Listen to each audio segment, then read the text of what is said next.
matter of urgent public importance, need for a coordinated diplomatic and domestic response to the proposed Nigerian Religious Freedom Accountability Act of 2025, U.S. Senate Bill S2747, and to mischaracterization of Nigeria's security and religious freedom landscape.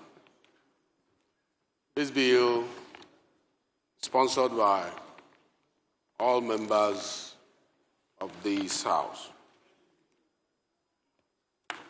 The House notes that on 9th September 2025, Mr. Speaker, a bill titled Nigeria's Religious Freedom Accountability Act 2025, S2747, was introduced in the United States Senate, seeking to require the U.S. Secretary of State to designate Nigeria a consigned country of particular concern, if you like, country of particular concern, known as the CPC, and to impose sanctions on Nigerian officials under Executive Order 13818, Global Magnitsky, and related authorities. The House further notes that the U.S. Commission on International Religious Freedom, USCIRF, has in recent annual report recommended Nigeria for CPC designation, citing persistent violence and violations and state failures to protect against non-state actor abuses.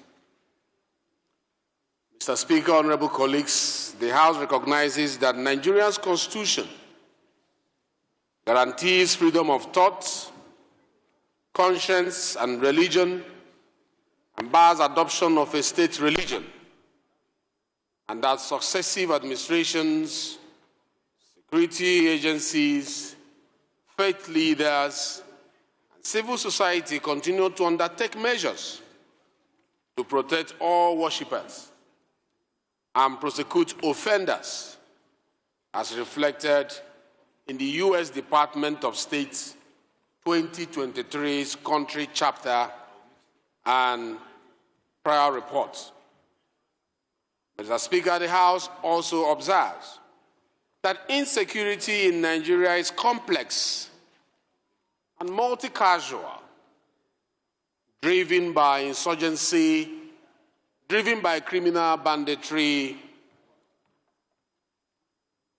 farmer-herder conflicts, separatist violations, and communal disputes affecting citizens of all faiths.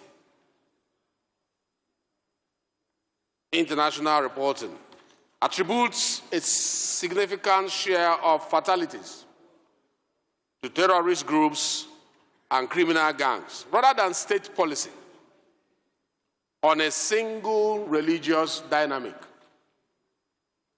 The Speaker, the House is concerned that external legislative action based on incomplete or decontextualized assessment risks undermining Nigerian sovereignty, misrepresenting facts, straining strategic relations, and unintentionally emboldening violent actors. Mindful of Nigeria's long-standing partnership with the United States as our ally, especially on counterterrorism, human rights, democratic governance, and interfaith dialogue, the African Union's emphasis on tolerance and inclusive societies. Based on this, Mr. Speaker, the House resolves as follows. Number one, condemn all forms of violence, prosecution against any person or group on the basis of religion or belief, and commiserate with all victims irrespective of faith.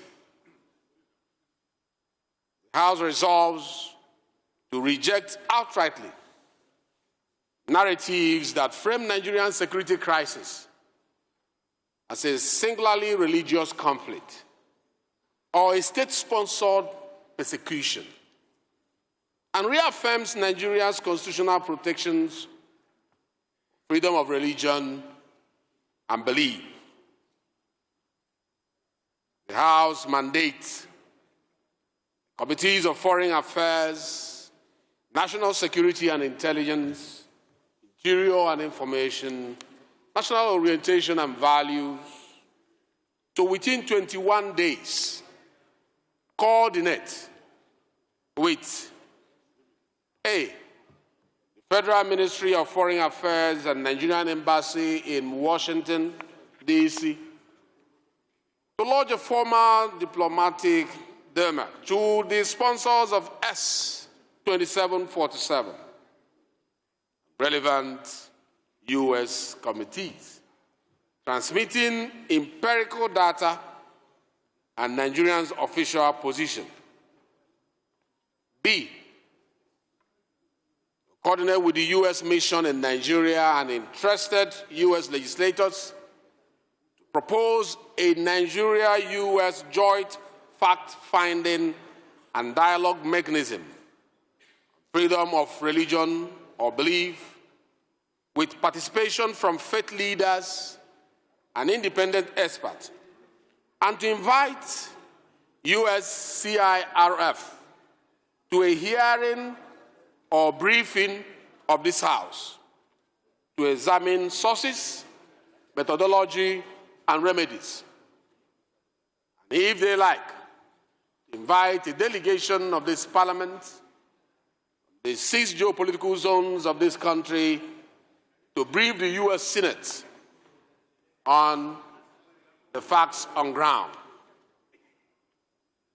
The House resolved to call on the National Human Rights Commission, police, DSS, and relevant state authorities to submit to the House within 30 days a consolidated report on investigations and prosecutions relating to religious-framed violence since year 2023, identifying bottlenecks and resource needs.